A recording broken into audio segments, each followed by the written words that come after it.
Well, good evening, everyone. Good evening. And by the way, I did take notice when Reverend Leslie spoke and was talking of me, and she said that I walked the walk. I noticed who had smirks on their face. So I will be talking to you after the service. But I do want to thank each of you for coming tonight.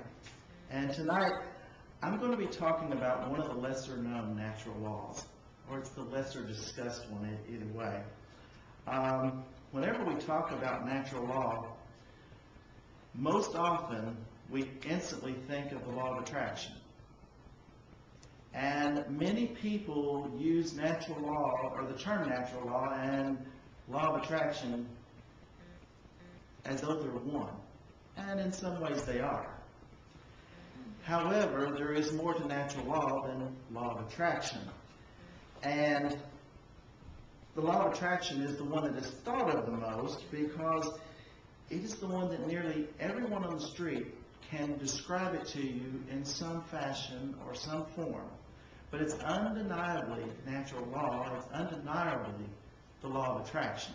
They may use a different term. They may use a different wording for it, but it is the law of attraction. But I'm not really going to speak about the law of attraction tonight.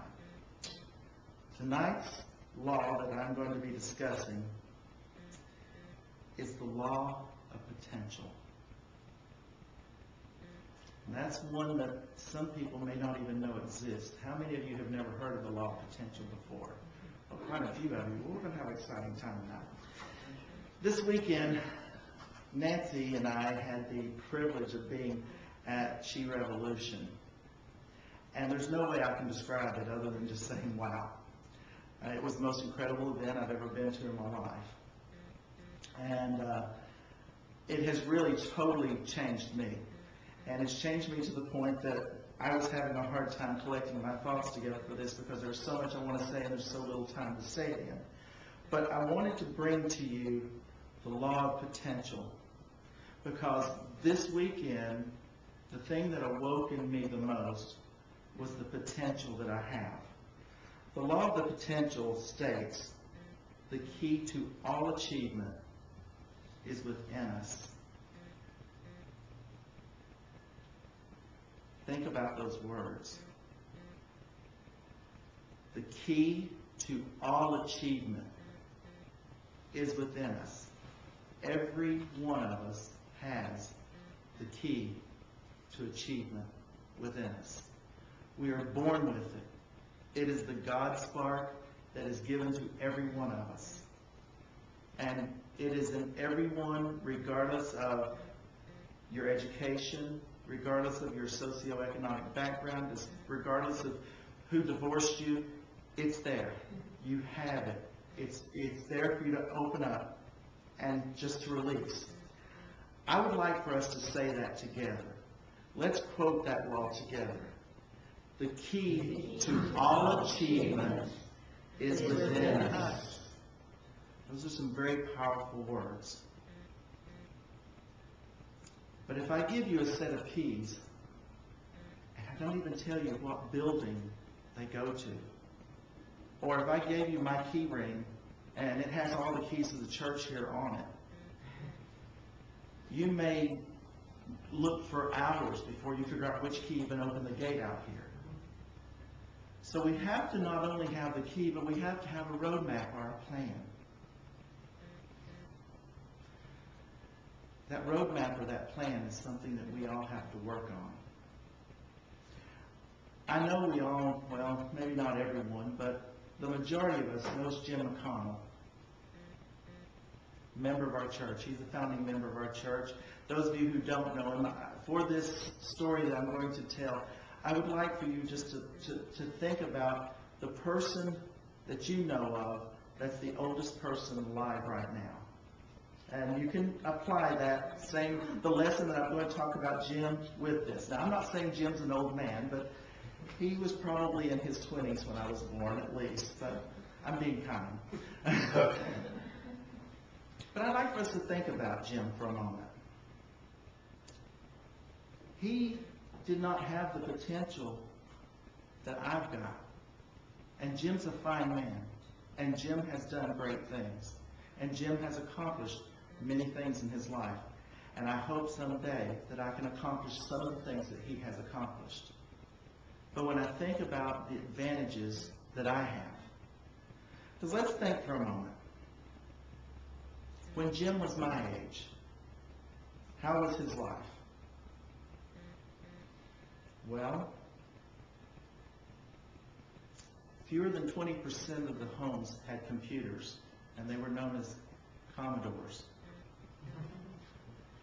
The internet didn't exist.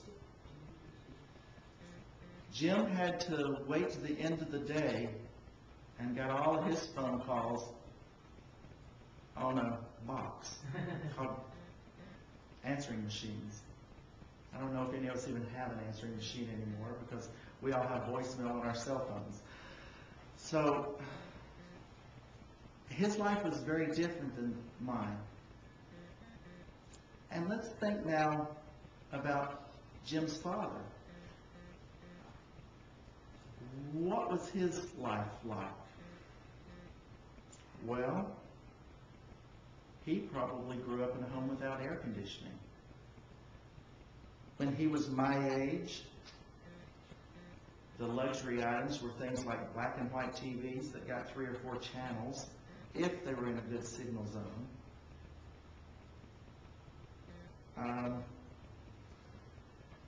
Most homes had sewing machines in them that were used. Life was very different then.